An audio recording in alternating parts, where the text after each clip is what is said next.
তেলের ডিজেলের যতটুক মূল্য বৃদ্ধি হয়েছে আপনি নিজেই হিসাব করে দেখেন।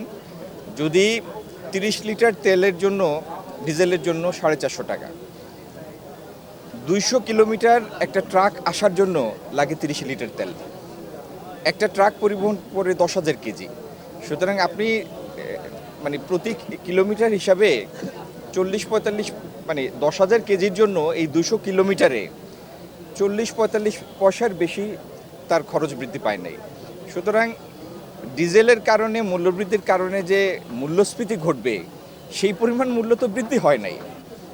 আমরা মিল ফ্যাক্টরি এবং বিদ্যুতে বেশি বেশি গ্যাস সরবরাহ করার জন্য আমাদের এলএনজি আনার সক্ষমতা এফএসআরও নতুন করে সংগ্রহ জন্য জ্বালানি মন্ত্রণালয়ের উদ্যোগ নিয়েছে। সেটা সমাধান আগামী দিন ইনশাল্লাহ আপনারা দেখবেন। ধন্যবাদ।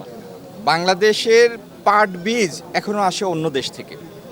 আমরা একটি ক্রাশ প্রোগ্রাম নিয়েছি যাতে স্বল্পতম সময়ে পাট বীজে বাংলাদেশ স্বয়ংসম্পূর্ণ হয়।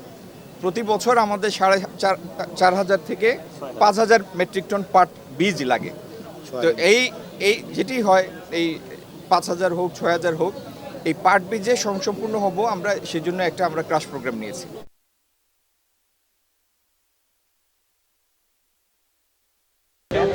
সামনে কেউ যাবেন না, সারা সামনে শুধু স্টার পরিদর্শন করুন।